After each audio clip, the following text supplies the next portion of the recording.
하나님의 약속을 기다려라 라는 제목으로 오늘 말씀을 증거합니다.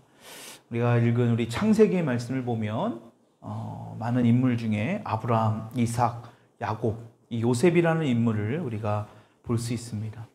이들은 어려운 상황에서도 믿음으로 끝까지 인생을 살았던 사람들이라고 할 수 있습니다. 근데 우리가 성경 말씀을 좀 자세히 보다 보면 그들의 믿음이 너무 좋아서 그랬던 것이 아니라 이 어려운 상황 속에서도 하나님이 그들과 함께 하시고 또 그들도 하나님이 함께 하신다는 사실을 그들이 믿음으로 붙들었을 때 이들이 비로소 우리에게 알려지고 있는, 지금까지도 우리가 볼 수 있는 믿음의 조상들이 될 수 있었다는 것입니다. 그러니까 하나님이 함께 하신다. 아브라함과 이삭과 야곱과 요셉에게 하나님이 늘 함께 하시며 또 그들도 하나님이 함께 하신다는 사실을 그들이 믿음으로 붙들었을 때 이러한 믿음의 조상들이 될 수 있었다는 겁니다. 오늘 우리가 읽은 이 창세기 16장, 아브라함과 사레의 인생에 있어서 잘못된 선택을 통하여 우리에게 어떠한 문제를 가지고 오는지, 한순간의 잘못된 선택이 이들의 가정뿐만이 아니라 지금도 이 세계에 영향을 미칠 수 있는 그러한 인생의 선택이 얼마나 중요한지를 우리에게 알려주고 있습니다. 이 이스마엘을 통해서 이슬람이라는 어떤 이 종교가 시작되었다라고 보는 사람들이 있습니다. 그러나 또 그렇지 않다라는 견해도 있습니다. 왜냐하면 이스마엘로부터 모든 이슬람의 어떤 모든 그 근거지가 됐다라고 보지 아니하는 그런 사람들도 있습니다. 근데 문제는 어쨌든 이 아브라함과 사레의 잘못된 선택으로 인해서 오늘날에도 우리에게 많은 좋지 않은 영향력의 근간이 되었다는 것을 우리가 부정할 수는 없습니다. 중요한 것은 오늘 본문 말씀은 이 믿음 안에서 살아간다는 게 무엇이고 또 하나님의 약속하신 그때 하나님의 방법으로 그 약속을 반드시 이루어진다는 것. 그러니까 우리가 해야 될 것은 그 하나님의 약속을 붙들고 기다리는 것이 얼마나 중요한가를 우리에게 말씀하고 있다는 겁니다. 우리는 오늘 그 아브라함, 믿음의 조상, 하나님의 사람이었다는 것을 우리는 잘 알고 있습니다. 그래서 우리가 신약 성경에서도 로마서나 야고보서나 히브리서 그 등 여러 가지에서 이 아브라함에 대해서 말씀하고 있습니다. 여러분, 그러나 이렇게 훌륭한 아브라함도 우리와 똑같은 문제를 가지고 고민하는 것을 우리가 봅니다. 아무리 믿음이 좋다 하더라도 인생에 문제가 있다는 것, 이것을 우리가 지난 시간에도 보았는데 오늘도 16장 1절의 말씀의 시작을 보면 어떻게 시작하고 있는지 우리가 다시 한번 읽어봅시다. 16장 1절 시작. 출산하지 못하였고. 그럼 우리가 지난 시간에 이 아브라함이 하나님께서 약속하셨음에도 불구하고 땅을 얻지 못하고 또 가장 중요한 자식의 없었다는 것, 아들이 없었다는 것, 이러한 문제를 우리가 살펴보았습니다. 그럼에도 불구하고 하나님께서 그를 데리고 나가서 현실에 자신의 어떤 환경에서 벗어나 하늘을 우러러서 그 별을 보여주시면서 이 수많은 별처럼 너희 자손이 많을 것이다 라는 것을 보여주셨습니다. 그리고 아브라함이 그것을 믿었다라고 그랬죠. 여러분, 그럼에도 불구하고 지금 오늘 이 16장의 말씀은 아브라함과 사레가 아이가 없다라는 것을 먼저 시작을 하게 됩니다. 믿음의 사람이라고 있는 아브라함에게도 이러한 문제가 있는 것을 볼 수 있습니다. 왜냐? 점점 나이가 들어갈수록 하나님께서 약속하신 그 아이가 생길 기미가 보이지 않는 겁니다. 지난 시간에 하나님이 아브라함에게 뭐라고 하셨죠? 다시 말씀하지만 하늘의 뭇별과 같이 셀 수 없는 자손을 너에게 주겠다. 그것이 15장의 핵심의 말씀이라고 그랬잖아요. 그것을 아브라함은 믿으니 그래서 하나님으로부터 의롭다함을 받았지요. 그런데도 불구하고 지금 계속해서 흔들리는 그 아브라함의 모습을 볼 수 있습니다. 그러니까 믿음의 사람이라고 해도 우리와 똑같은 사람에 불과하다는 것을 우리에게 말씀하고 있습니다. 하나님께서 아브라함을 부르셨을 때 나이가 75세였습니다. 근데 3절을 보게 되면 지금 뭐라고 나옵니까? 가나안 땅에 산 지 10년 후라고 합니다. 그러니까 대략적으로 지금 아브라함의 나이는 85세 정도 된 것으로 알 수 있습니다. 하나님께서 부르신 이후에 10년 동안 하나님과 동행하며 하나님의 여러 가지 섭리들을 이 아브라함은 직접 경험했습니다. 사실 하나님이 처음 나타나신 이후로 이 10년이라는 시간은 아브라함에게는 굉장히 어떤 기다림의 시간, 인내의 시간이라고도 할 수 있습니다. 대부분의 사람들은 이 기다린다라는 것 결코 좋지 않습니다. 좋아하지 않아요. 여러분, 우리가 키우는 어떤 이 강아지들도 뭐 어떤 밥을 하나 먹을 때도 훈련을 시키잖아요. 기다려라. 근데 그들은 뭐합니까? 먹이를 주면 허겁지겁 달려서 먹으려고 합니다. 이게 어떤 동물의 본능이라고 할 수 있습니다. 우리 사람도 기다린다라는 것 별로 그렇게 좋아하지 않습니다. 그러나 중요한 것은 하나님께서는 그 기다림의 시간을 통해서 하나님의 정확한 시간이 있다라는 겁니다. 우리는 지금 당장 뭔가 빨리 되었으면 좋겠다고 생각하지만 하나님이 생각한, 하나님이 계획한, 하나님이 정한 그 시간표대로 이 세상은 모든 것이 다 움직이고 있다는 사실을 알아야 됩니다. 그러니까 지금 당장은 우리가 때로는 이해할 수 없는 상황을 우리가 맞이한다 할지라도 하나님은 정확한 시간대로 지금도 우리가 찬양도 했지만 지금도 일하시는 분이고 지금도 하나님의 시간의 계획대로 모든 것은 다 움직이고 있습니다. 아브라함은 하나님께서 10년이 지나도록 그 자녀를 허락하지 않습니다. 왜 이렇게 오랫동안, 말이 10년이지 그 10년이라는 시간이 너무나 긴 시간이잖아요. 약속을 해주셨으면 바로 주시면 되는데 그 이유를 히브리서 11장 12절에서 이렇게 우리에게 말씀합니다. 히브리서 기자를 통한 하나님의 말씀을 같이 읽어봅시다. 시작. 죽은 자와 같은 한 사람으로 말미암아 하늘의 허다란 별과 또 해변의 무수한 모래와 같이 많은 후손이, 그럼 뭐라고 말씀하고 있습니까? 죽은 자와 같은 한 사람으로. 아브라함과 사레를 완전히 하나님은 죽은 자와 같이 되기를 기다리시고 그때에 그들이 완전히 죽었다. 인간적으로 아무 소망이 없고 자기들 힘으로는 절대로 아기를 낳을 수 없다는 그 사실을 깨달을 때까지 기다리게 하셨다라는 것. 아, 우리 힘으로는 아들을 낳을 수 없구나. 도저히 우리 지금 이 상황에서는 아기를 낳을 수 없는 상황이구나. 그러니까 뭡니까? 하나님만이 하셨구나. 하나님이 이러한 기적을 일으키셨구나. 이것을 확실히 깨달을 때까지 하나님은 기다리게 하셨다라는 겁니다. 여러분, 사실 아브라함보다 사레가 하나님의 약속을 기다리는 것이 더 힘들었을 겁니다. 아무리 남편에게 약속을 주셨지만 이 사레는 직접 하나님으로부터 들은 것도 아닙니다. 아브라함에게 약속을 주셨잖아요. 그런데 남편을 통해서 그 하나님의 약속을 들었지만 현실적으로 지금 상황을 보니까 아이를 낳을 수 있는 그런 상황이 전혀 없습니다.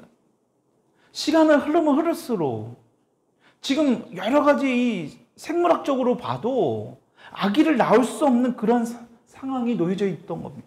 그러니까 완전히 불가능해 보이니까 오늘 본문에 나오는 창세기 16장의 말씀을 통하여 이 사례가 잘못된 선택을 하게 됩니다. 이 잘못된 선택, 우리 2절 같이 한번 16장 2절의 말씀 읽어봅시다. 시작. 사례가 아브라함에게 이르되 허락하지 아니하시니. 여러분 보십시오.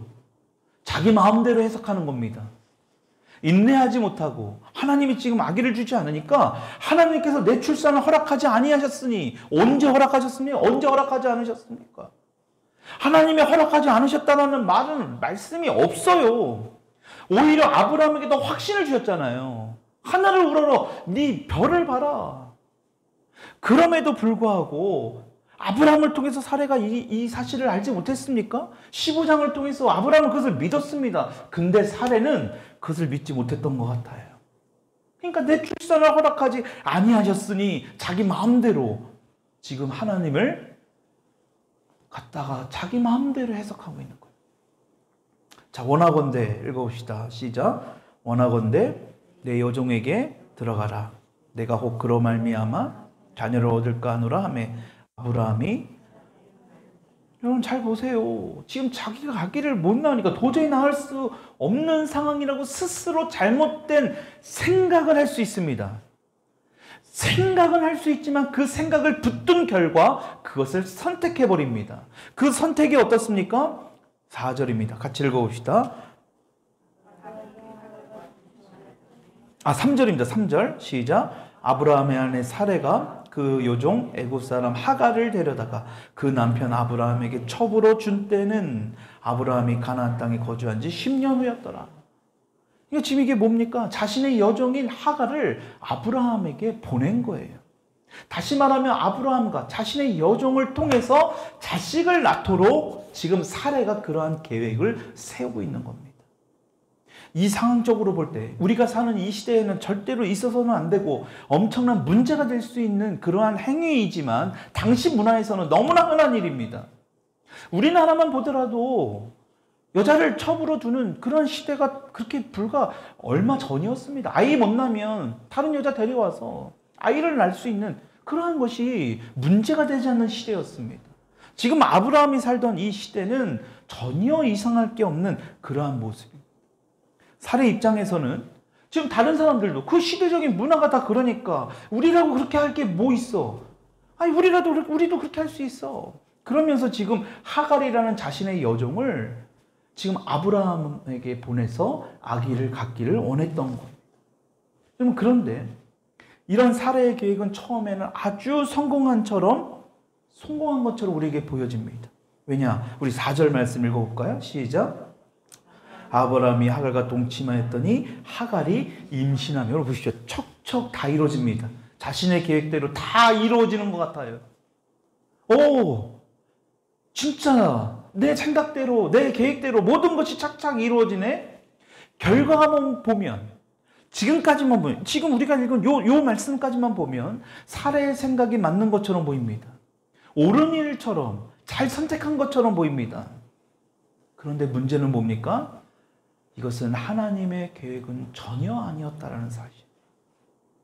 사례의 이런 모습은 하나님을 믿지 않는 사람들의 모습이지, 하나님을 믿는 사람들의, 다시 말하면 하나님이 원하는 모습은 절대 아니었다라는 거예요. 근데 지금 사례는 하나님을 믿지 않는 사람들과 똑같은 방법으로 지금 행하고 있는 것을 볼 수 있습니다. 여러분, 우리가 알아야 될 것은 뭐냐?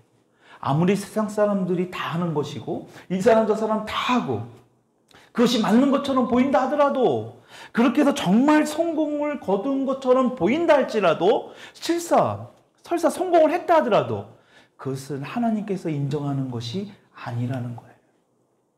여러분, 지난번에도 말씀드렸죠. 이 세상은 다수결의 원칙으로 정하는 게 아닙니다. 여러분, 이 민주주의가 우리에게는 너무 좋은 것 같지만 사실은 왜 많은 문제가 이렇게 생겨납니까? 우리는 하나님을 우리의 주인으로, 하나님이 왕이 되셔서 다스리시는 그런 나라가 되어야 돼요.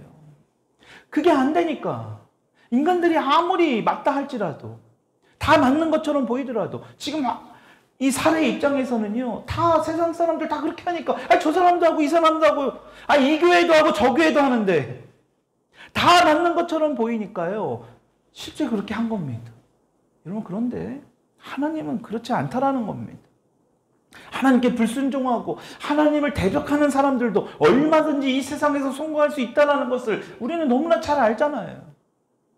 믿음 생활을 떠나서 하나님께 예배 안 드리고 그 시간에 열심히 일해서 돈 많이 벌고, 예배 드린 대신에 공부 열심히 해서 좋은 대학 가고 좋은 직장 취업하는 거, 우리는 그렇게 얼마든지 할 수 있습니다. 그러나 문제는 그것은 하나님이 인정하는 방식이 아니라는 것.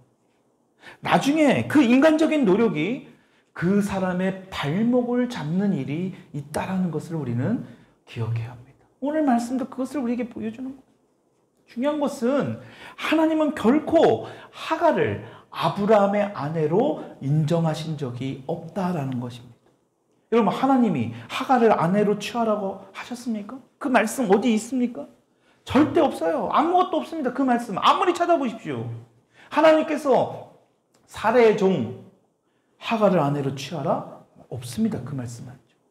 이건 100% 사례의 생각을 스스로 자신들이 선택한 거예요. 아브라함도 책임이 있는 겁니다. 정말 아브라함이 하나님의 약속을 굳건히 붙들었다면 그것을 믿고 있었다면, 아무리 살해 아니라 누가 와도 그것을 거부했어야 돼요. 여러분, 나중에 살해를 피해서 도망가는 하갈에게 나타난 하나님의 천사가 나타납니다. 여러분, 그때에 뭐라고 그 천사가 얘기합니까? 아브라함의 아내 하갈아? 아니에요. 살해의 여종 하갈아, 이렇게 부릅니다. 이것만 봐도 지금 하나님은 이들이 하는 이 일을 절대 인정하지 않다라는 것을 알 수 있다는 거예요. 그래서 사도 바울이 이 갈라디아서에 일어난 이 말씀에 대해서 이렇게 우리에게 말씀합니다. 앞에 띄우는 말씀 읽어봅시다. 시작. 두 아들이 있었는데 한 사람은 여종에게서 태어나고 한 사람은 종이 아닌 본체에게서 태어났다고 기록되어 있습니다. 여종에서 난 아들은 육신을 따라 태어났고 본처에게서 난 아들은, 여러분, 아브라함의 아들인 것을 부정하는 게 아닙니다. 나중에 태어날 이삭도 아브라함의 아들이고 이제 태어날 이스마엘도 지금 아브라함의 아들이라는 것을 인정합니다. 근데 문제는 뭡니까? 여종에게서 태어난, 하갈에게서 태어난 그 아들은 육신을 따라 태어났다는 것. 이게 결정적인 차이예요. 살해를 통한 아들은 하나님의 약속을 통해 태어났다는 것. 여러분, 우리가 어떠한 결과, 내가 어떤 대학을 가고 여러분들이 어떤 일을 하고 여러분들이 어떤 가정을 이뤘을 때 바로 이것이 중요한 겁니다. 육신을 따라 그 일을 이뤘다면 그것은 하나님이 원하는 일이 아니라, 하나님의 약속을 따라 그 일을 이뤘다면 그것이야말로 하나님이 원하는 것이요, 그 결과, 엄청난 그 결과를 우리는 이 땅에서 경험하게 된다라는 거예요. 오늘 이 말씀은 육신의 결과로 나온 그 모습이에요. 살해의 말을 듣는 것이 아니라 아브라함은 하나님의 약속을 믿고 기다렸어야 합니다. 다시 말하면 육신적인 것들을, 그것을 선택한 거예요. 그 결과 어떤 일이 벌어집니까? 4절의 말씀 읽어봅시다. 시작. 아브라함이 하갈과 동침하였더니 그가 자기의 임신함을 알고 그의 여주인을, 잘 보십시오. 여종이 지금 하갈 임신을 하니까요. 여종인 하갈이 임신을 했는데 자기가 주인 행세를 합니다. 여러분, 이것이 사례가 선택한 인간적인 방법의 결과예요. 육신적인 방법의 결과가 바로 이거라는 거예요. 처음에는 잘 되는 것처럼 내가 원하는 대로 임신도 되고 내 계획대로 착착착착 이루어지는 것 같지만 나중에는 이러한 엄청난 문제가 생기고 있다는 것을 우리는 알아야 돼요. 반대로 하나님의 방법을 선택하면요, 여러분, 아브라함처럼 10년이라는 시간이 걸릴 수 있습니다. 그 말은 오히려 잘 안 풀릴 수 있어요. 어려워 보일 수 있습니다. 그런데 문제는 뭐냐? 날이 가면 갈수록, 그 인내를 하는 그 시간이 지나면 지날수록 하나님의 은혜를 반드시 경험하게 된다는 사실, 여러분 믿을 수 있기를 축원합니다. 여러분, 그것을 우리에게 말씀하는 거예요. 하갈이 지금 무시하자 사례가 어떻게 합니까? 바로 분노합니다. 여러분 같으면 이해할 수 있습니까? 여러분들을 수종을 들었던 그 종이 임신했다는 것만으로 지금 사례의 입장에서도 굉장히 못마땅할 거 아닙니까? 그토록 나에게 그렇게 애를 가질 수 없었는데 내가 모든 수종을 해야 되는 그 종이 임신을 했으니 얼마나 마음이 속상하겠습니까? 그러니까 그 마음을 누구에게 하소연하냐? 하나님께 기도를 해야 되는데 바로 자신의 남편에게 하소연하는 겁니다. 이게 지금 잘못된 모습을 우리에게 보여주는 거예요. 5절의 말씀 읽어봅시다. 시작. 사레가 아브라함에게 이르되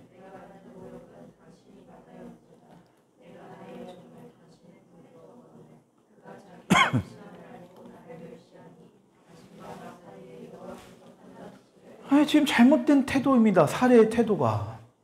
지금 자신의 생각으로 그 생각을 붙들어서 선택한 그 결과 문제가 생기니까 지금 화를 남편에게 내고 있는 겁니다. 남편을 지금 책망하고 있는 거예요. 지금 자신의 모습을 돌아보고 하나님께 자신의 그 잘못된 선택한 것을 회개하고 나와야 함에도 이렇게 남편을 원망하는 겁니다. 여러분 보십시오. 아담과 하와도 똑같았죠.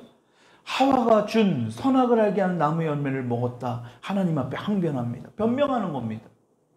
그러니까 자신들이 잘못해놓고 서로 상대방에게 그 책임을 전가하기 급급한. 그러면 이것이 바로 육신적인 행동의 결과의 모습이에요. 지금 사례가 이러한 모습을 우리가 지금 얼마나 많은 시간이 지났는데도 우리는 이 모습을 보게 되잖아요. 사례의 잘못된 모습. 이렇게 사례가 지금 독서를 퍼부으니까 아브라함이 또 뭐라고 대답합니까? 6절입니다. 시작.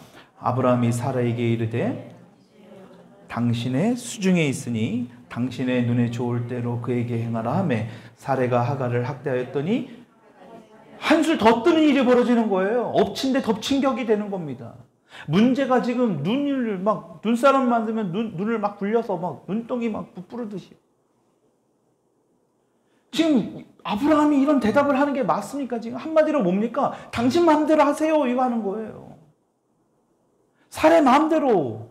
그러니까 사례가 당연히 자기 마음대로 합니다. 물론 사례 마음이 너무나 지금 속상하니까 너무나 자기가 어떤 생각한 대로 이루어져야 되는데 지금 종이 막 자신을 무시하고 막 이러니까요. 아브라함도 그러한 모습을 알았겠죠. 그러니까 당신 마음대로 하세요 하는 거예요. 여러분 이게 아브라함의 모습이에요. 사례가 아무리 이런 것을 제안했다 하더라도 지금 그것을 받아들이면 안 됐잖아요. 그것부터 잘못된 실수였는데 이제 하갈은 자신의 아기까지 임신하고 있는 겁니다. 좋든 싫든 자기 자식 아니에요? 근데 지금 사례가 이 하갈을 학대하도록 그냥 내버려 두었어요. 어떻게 보면 사례보다 더 큰 실수를 지금 저지르고 있는 겁니다. 잘못된 모습을 육신적인 생각으로, 육신적인 선택으로 한 그 결과의 모습, 이 가정이 지금 얼마나 혼란스럽겠습니까? 풍지박살 나는 겁니다. 그러니까 어떤 일이 벌어져요? 하갈이 사라에게서 도망하게 됩니다. 너무 힘드니까 이 여정도 살려고 도망가는 거예요. 여러분 그런데 이러한 엄청난 위기 순간에 어떤 일이 벌어집니까? 7절의 말씀을 봅시다. 시작. 여호와의 사자가 광야의 샘문 곁 곧 술길 샘 곁에서 그를 만나. 여러분 다시 말하면 여호와의 사자, 하나님의 메신저가 다시 말하면 하나님께서 개입해 주신다는 것을 우리가 볼 수 있습니다. 여러분 잘 보십시오. 지금 그 6절의 말씀을 보면 하갈이 학대해서 하갈이 사례 앞에서 도망하였더라라고 되어 있죠. 그리고 나서 지금 도망간 그 광야로 도망가게 된 겁니다. 하갈이. 그런데 어디에도 하나님을 찾았다라는 말씀이 없어요. 하갈이 하나님을 찾았다는 말씀이 전혀 없지만 뭐합니까? 하나님께서 이 하갈에게 찾아오셨다는. 그러니까 여러분 우리가 하나님 앞에 나온 것 같지만 사실은 하나님이 우리를 부르신 거고 하나님이 늘 우리와 함께 하셔서 우리를 인도하시고 계시는 거예요. 그러니까 그 인도하심에 우리가 순종했을 때 우리가 하나님 앞에 나오는 어느 순간에도 우리가 광야의 길에 있다 할지라도 지금 이 하갈처럼 광야에 있다 할지라도 하나님은 우리를 항상 함께 하기를 원하고 계시다. 전혀 찾고 있지 않지만 하나님께서 오히려 하갈을 찾아오셨잖아요. 여러분 그러니까 하나님이요 우리 인간을 얼마나 그러니까 하나님은 사랑이신 거예요. 하나님은 사랑이심을 아니까 그 사도 요한도 그 사랑에 완전히 변해버린 겁니다. 자기가 조금이라도 높은 자리에 아니 요한이 얼마나 높은 자리에 어머니까지 동원해서 예수님의 가장 옆에 앉혀달라고 했잖아요. 근데 하나님의 사랑을 아니까 그런 거 다 필요 없어지는 거예요. 하나님의 사랑을 깨달으니까. 베드로도 마찬가지죠. 사도 요한의 아버지 세베대의 아들, 그 세베대의 그 배주인, 그 배를 빌려서 그냥 어부 생활을 했던 그 베드로입니다. 그 정도로 가난하고 뭔가 문제가 있어 보이는 베드로 아닙니까? 근데 그 하나님 아버지의 사랑을 아니까 그가 완전히 변하는 것을 경험했다는 거예요. 여러분 이게 하나님의 사랑을 우리에게 보여줍니다. 그 하나님의 사자 천사가 하갈에게 뭐라고 합니까? 먼저 뭐라고 불러요? 사례의 여종 하갈아. 아브라함의 아내 하가라 이렇게 안 해요. 사레의 여종 하가라. 이거 무슨 의미합니까? 하갈의 정체성을 말씀하는. 그러니까 여러분, 우리의 이름은 굉장히 중요한 겁니다. 부르시잖아요, 이름을. 그 이름의 의미가 굉장히 중요한 거예요. 하갈의 정체성. 네가 아무리 주인인 사레가 임신을 못했는데 네가 임신했다 하더라도 너는 사레의 종이다 라는 것을 말씀하는 거예요. 그럼에도 너가 주인을 무시한 것이 잘못되었다. 너가 하는 행동이 지금 얼마나 잘못된 것이 아니야. 그리고 나서 이러한 질문을 합니다. 뭐라고 질문해요? 내가 어디서 왔으며 어디로 가느냐? 네가 어디서 왔으며 네가 어디로 가느냐? 여러분, 이것은 굉장히 중요한 질문 아닙니까? 지금 하갈은 이에 뭐라고 대답을 합니까? 하갈이 뭐라고 대답합니까? 그가 이르되 나는 내 여주인 사레를 피하여 도망하나이다. 내가 지금 어디서 왔는지는 알고 있는 거죠. 왜? 사레를 피해서 도망하고 있으니까. 이게 무슨 말입니까? 지금 주인인 사레 집에서 도망쳐 나왔지만, 다시 말해, 어디서 왔는지는 알고 있지만 내가 지금 어디로 가는지는 대답을 못하고 있다. 어디로 갈 바를 모르는 겁니다. 하나님 없이, 하나님을 찾지 않는 상황에서 하나님 없이 내가 잘 살 수 있다라고 생각하는 그러한 사람들의 고백이 바로 이런 고백이에요. 지금 열심히 뭔가 어디로 가고 있는 것 같지만 어디로 가는지는 모르는 거예요. 여러분, 지금 여러분들은 어디로 가서 어디로 가고 있는지 여러분들 알고 계십니까? 지금 내가 가고 있는 방향이 정말 하나님께서 말씀하신 그 방향이 맞냐 이거예요.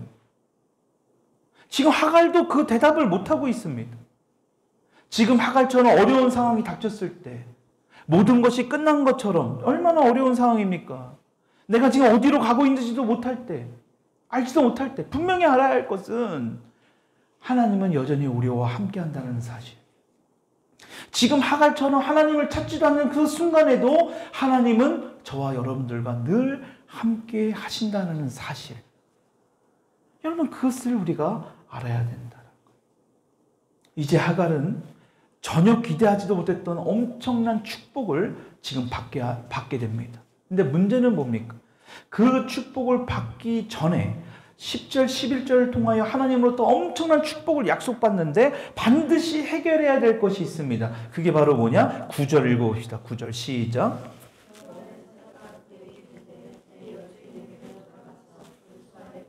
여러분 잘 보십시오. 지금 두 가지 명령을 합니다. 하나는 뭡니까? 여주인에게로 돌아가라. 그리고 또 뭡니까? 그 여주인에게 복종하라. 두 가지를, 이것을 지켜야만, 이 명령이잖아요. 이것을 해야만 너에게 엄청난 복이 있을 거라고 10절, 11절에 말씀하고 있는 거예요. 그 엄청난 축복의 약속이 10절, 11절에 말씀하는 겁니다. 근데 그 전에 해야 될 게 있는데 너 여주인에게로 돌아가야 된다. 그리고 그 여주인의 모든 것에 너가 복종해야 된다. 여러분, 이러한 축복을 경험하기 위해서는 우리가 반드시 해결해야 할 것이 있다는 것. 여러분, 지금 하갈에게도 지금 사레에게 학대를 당해서 도망쳐 나왔는데 그래서 다시 돌아가야 된다? 죽기보다 싫었을 수도 있습니다. 어쩌면 죽음은 여기서 죽었지 절대로 사라에게로 돌아갈 수 없다라는 마음을 하갈이 가지고 있었는지도 몰라요. 여러분, 그런데 하갈이 여기까지 도망 나온 이유를 잘 보십시오. 사실은 사레 때문이 아니라 이 하갈 자기 자신 때문이에요. 아기를 갖고 어떤 모습을 보였습니까? 종의 신부님에도 불구하고 자기가 주인 행세를 했잖아요. 사레를 무시했습니다. 자신의 주인인데. 그리고 굉장히 교만해졌습니다. 그리고 12절의 말씀을 보니까 이 이스마엘이라는 자녀가 어떻게 될까? 12절 같이 한번 읽읍시다. 시작. 그가 사람 중에 들나귀 같이 되리니. 지금 이 12절의 말씀은 뭐냐? 한번 읽어봅시다. 그의 손이 모든 사람을 치겠고 모든 사람의 손이 그를 칠지며 그가 모든 형제와 대항해서 살리라 하니라. 이게 지금 이스마엘이 이렇게 될 것이라고 지금 예언하고 계시는 거예요. 그 중에 들나귀 같이 되리니. 여러분, 이스마엘의 모습이 꼭 이 엄마의 모습, 하갈의 모습과 똑같습니다. 들락이라는 의미가 뭡니까? 막 천방지축인 거예요. 막 자충우돌 막 여기 치고 저기 치고 막. 여러분 지금 보십시오. 모든 사람을 치겠고 모든 사람이 그를 지금 대항해서 싸우리라. 지금 하갈도 싸웠잖아요. 분쟁을 일으켰습니다. 그러니까 아들의 이스마엘의 모습이나 이 어머니 하갈의 모습이나 똑같은 거예요. 여러분 그럼에도 불구하고 하나님은 이러한 축복을 지금 약속하고 있는 거예요. 그 약속의 말씀이 지금 11절, 12절의 말씀에서 계속해서 말씀하고 있는 겁니다. 엄청난 축복입니다. 여러분 그런데 먼저 해야 할 것이 너의 원래의 자리로 돌아가야 된다. 여러분 지금 이렇게 말씀하신 이유가 있습니다. 돌아가야 될 이유. 첫 번째, 먼저는 하갈과 사레의 그 관계가 먼저 풀어져야 되는 건 맞아요. 여러분 하나님의 축복을 받는데 관계가 틀어져 있는 상태에서 하나님의 축복은 안 주죠. 여러분 그래서 성경에도 예수님께서 나에게 예물을 들고 나왔는데 어떤 형제와 어떤 마음에 걸리는 게 있으면 뭐하고 오래요? 예물을 드리기 전에 먼저 그 사람과 풀고 와서 예물을 나에게 드리라라고 말씀합니다. 하나님의 축복의 순서예요. 여러분 그러니까 지금 하갈에게도 지금 하나님이 그 말씀을 하는 겁니다. 그리고 또 하나는요. 지금 하갈의 나이가 한 15살 정도밖에 안 된 아주 젊은 어린 소녀입니다. 처음 아기를 가졌습니다. 게다가 지금 있는 곳이 광야예요. 언제 죽어도 이상하지 않을 장소입니다.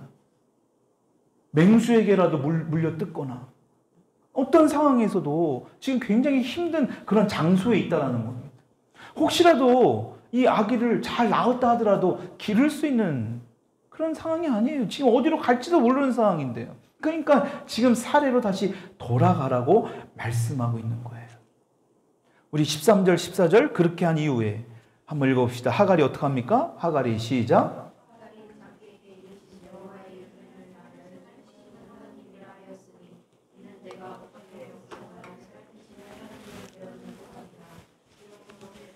그 샘을 부엘라 헤로이라 불렀으며 그것은 가네스와 베렛 사이에 있더라. 지금 하갈의 태도를 보십시오.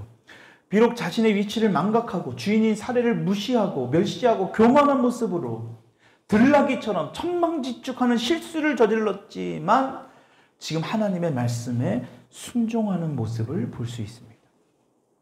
우리도 많은 실수를 저지를 수 있습니다. 하갈처럼 이러한 실수를 할 수 있습니다. 근데 문제는 뭐냐? 그것으로 끝내서는 안 됩니다.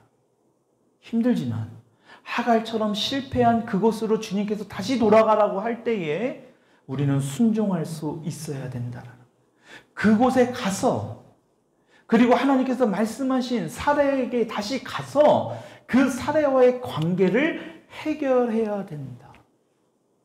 결코 쉽지 않습니다, 이 일이. 근데 하나님께서 예비한 그 축복을 내가 받으려면 반드시 이것은 통과해야 될 일이라는 것. 이것이 축복을 받는 길로 가는 통로이기 때문이라는 것을 우리가 명심해야 된다는 것.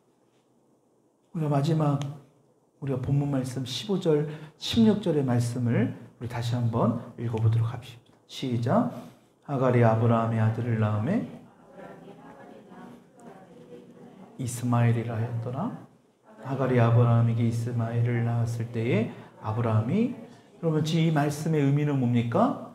하갈이 지금 사레에게로 다시 돌아갔다라는 겁니다. 다시 돌아가고 싶지 않은 그 사레에게로 다시 돌아갔다라는 것을 알 수 있다라는 거예요. 그 말씀을 정리합니다. 우리가 살아갈 때 하나님의 계획 안에, 하나님의 시간 안에, 제가 서두에도 말씀드렸지만 우리의 시간, 우리의 생각은 도저히 그것을 다 헤아려 알 수 없습니다. 그래서 우리에게 계시의 말씀을 주시는 거예요.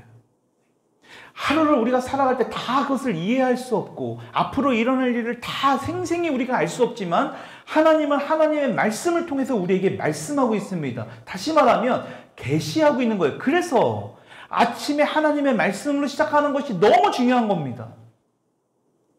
너희들이 하루를 살아갈 때 어떠한 일들이 일어날 때도 그 말씀을 기억해서 너희들 생각대로 하는 것이 아니라 육신적으로 결정할 것이 아니라 그것을 선택할 것이 아니라 하나님의 약속을 기다려야 된다. 여러분 하나님의 계획은 우리에게 지금 이삭을 계획하고 있습니다. 이삭이라는 그 하나님의 그 계획이 있는 거예요. 근데 우리는 그 약속이 이루어질 때까지 기다리지 못할 때가 있어요. 그래서 뭐합니까? 우리의 실수로 이스마엘을 낳을 때가 있다는 거예요. 하나님의 예비하신 이삭이 있는데 이스마엘을 그것을 기다리지 못하고 낳을 때가 있다는 거예요. 여러분, 이렇게 하나님을 신뢰하지 못하고 인간적인 방법을 쓰게 되면 이스마엘이라는 결과를 낳게 됩니다. 여러분, 이후에 우리가 보게 되면 이삭이 이스마엘로부터 많은 괴롭힘을 당하잖아요. 아마 아브라함도 이 어린 이스마엘을 볼 때마다 그 하나님의 약속을 계속해서 생각했을 겁니다. 자신의 잘못된 선택을 회개했을 겁니다. 여러분, 우리가 이것을 알아야 됩니다. 우리가 실수할 수 있습니다. 잘못할 수 있어요. 우리가 살다 보면 넘어질 수 있습니다. 근데 중요한 것은 그럼에도 불구하고 우리를 변함없이 우리를 붙들어 주시고 우리와 함께 하기를 원하시는 하나님 아버지가 있다는 사실. 여러분, 그러니까 그 증거가 바로 하나뿐이 없는 독생자 예수 그리스도를 이 땅에 보내셨잖아요. 우리를 사랑하니까. 여러분, 그렇기 때문에 우리가 하나님의 약속을 붙들고 그것이 이루어질 때까지 순종하고 인내하는 것. 그래서 그것으로 인하여 풍성한 복을 받을 수 있다는 이것이 그냥 문자적으로 우리가 달달달 외워가지고 아는 것이 아니고요. 인격적으로 이것을 이해할 수 있어야 됩니다. 인격적으로 이것을 내 것으로 받아들일 수 있어야 됩니다. 여러분, 그렇게 될 때에 우리는 진짜 실제의 하나님 아버지가 예비한 그 이삭을 우리의 삶에서 경험하게 될 겁니다. 2025년도를 어찌 보면 한 해 동안 계속해서 우리는 기다리는 한 해가 될 수도 있습니다. 하나님께서 우리에게 그런 약속을 주셨다면 여러분, 왜 자꾸 새해가 전에 송구영신 때 말씀 뽑기 이런 거 자꾸 제가 왜 그것에 대한 좀 부정적인 이야기를 하냐면, 여러분, 이것이 마치 주술하는 것처럼, 뭐예요? 그거 뭐 카드 해가지고 막 점 보는 그런 그런 거 있잖아요. 그런 것처럼 자꾸 변색되니까요. 그렇게 뽑아서 정말 하나님의 말씀으로 믿는다면 그 하나님의 말씀을 늘 약속을 품고 있어야지요. 근데 당장 그것이 이루어지지 않으니까요, 조바심이 일어나기 시작합니다. 그러니까 또 하나님의 말씀 또 뽑아? 또 뽑아? 여러분, 그러한 마음으로 백날 뽑아보십시오. 그 약속의 말씀을 우리가 받았다면, 우리에게 주셨다면, 여러분이 들었다면 그 말씀을 붙들고 기다려야 될, 인내해야 될 시간이 필요하다는 거예요. 왜? 하나님의 시간은 우리의 시간과 다르기 때문에. 아까도 얘기했던 것처럼 아브라함과 사레가 완전히 죽을 때까지, 아브라함, 사라가 될 때까지, 하나님께서 준비하는 그 시간이 될 때까지 우리는 인내해야 될 필요가 있기 때문에 하나님은 그러한 시간을, 정확한 시간을 예비하고 계시다라는 것을 여러분 믿을 수 있기를 축원합니다. 그래서 다시 한번 말씀드리지만 이삭을 예비하신 하나님을 우리가 경험해야 합니다. 우리의 실수로, 우리의 인간적인 생각으로 이스마엘을 낳는 그러한 실수를 행하면 안 되는 것을 오늘 이 말씀을 통하여 우리에게 말씀하고 있다는 것을 우리가 반드시 기억하면서 한 주간도 우리가 해야 될 것은 다른 게 아닙니다. 하나님이 주시는 그 말씀, 오늘 하루를 시작하는 그 말씀, 그 메시지를 붙들고 오늘 하루를 살아갈 때에 이 말씀이 기억나면서 그래서 오늘 이 말씀을 아침에 읽게 하셨구나 라는 것을 깨달았을 때, 여러분, 그러한 말씀을 통하여 뭐 하는 겁니까? 하나님의 약속을 기다릴 수 있는 능력이 되어지는 거예요.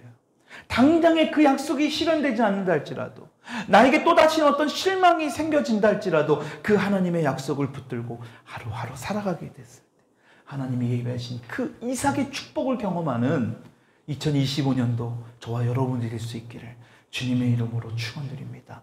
우리 같이 한번 기도하십시다.